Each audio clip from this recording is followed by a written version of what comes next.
Assalamualaikum warahmatullahi wabarakatuh. Shalom. Kami dari kelompok 11 akan membawakan materi tentang pelaksanaan pembelajaran yang disusun oleh saya Magdalena Martinus, NPM 204060604026, dan teman saya Syarifah Hamidah, NPM 2040604030.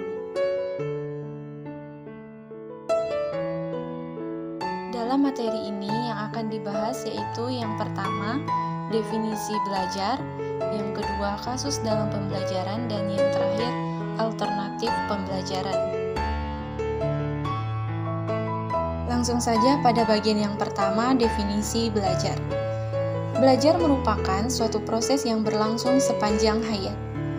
Hampir semua kecakapan, keterampilan, pengetahuan, kebiasaan, kegemaran, dan sikap manusia terbentuk, dimodifikasi, dan berkembang karena belajar. Dengan demikian, belajar merupakan proses penting yang terjadi dalam kehidupan setiap orang. Karenanya, pemahaman yang benar tentang konsep belajar sangat diperlukan, terutama bagi kalangan pendidik yang terlibat langsung dalam proses pembelajaran. Yang kedua, kasus dalam pembelajaran. Contohnya, kesulitan belajar. Aktivitas belajar bagi setiap individu tidak selamanya dapat berlangsung secara wajar. Kadang-kadang lancar, kadang-kadang tidak, kadang-kadang dapat cepat menangkap apa yang dipelajari, kadang-kadang terasa amat sulit. Dalam hal semangat, terkadang semangatnya tinggi, tetapi terkadang juga sulit untuk mengadakan konsentrasi. Setiap individu memang tidak ada yang sama. Perbedaan individual ini pula lah yang menyebabkan perbedaan tingkah laku belajar di kalangan peserta didik. Dalam keadaan ini, di mana peserta didik tidak dapat belajar sebagaimana mestinya, itulah yang disebut dengan kesulitan belajar. Kesulitan belajar tidak selalu disebabkan karena faktor intelijensi yang rendah atau kelainan mental, akan tetapi dapat juga disebabkan oleh faktor-faktor non-intelijensi. Dengan demikian, IQ yang tinggi belum tentu menjamin keberhasilan belajar.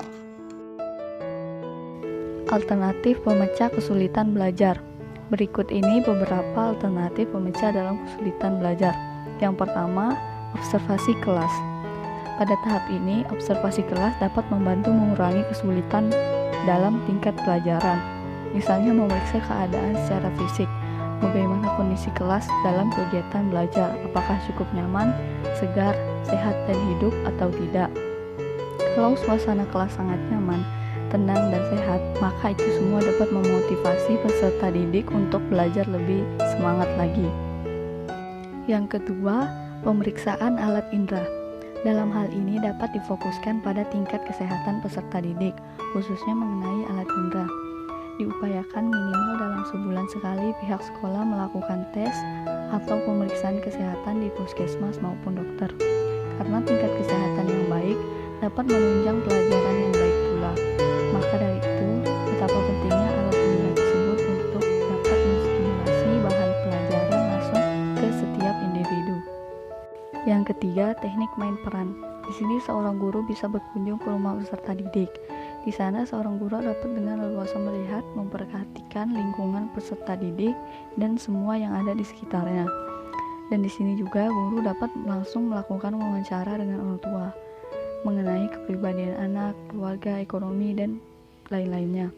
Selain itu juga guru bisa dapat melihat keadaan rumah, kondisi, dan situasi si peserta didik dengan masyarakat secara langsung.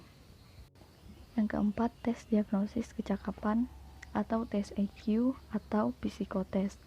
Dalam hal ini, seorang guru dapat mengetahui sejauh mana IQ seseorang dapat dilihat dengan cara menjawab pertanyaan-pertanyaan praktis dan sederhana. Dengan latihan psikotes, dapat diambil beberapa nilai kepribadian peserta didik secara praktis dari segi dasar, logika, dan lainnya. Yang kelima, menyusun program perbaikan. Menyusun program perbaikan hendaklah dimulai dari segi pengajar dulu. Seorang pengajar harus menjadi orang yang konservator, transmitor, transformator, dan organisator.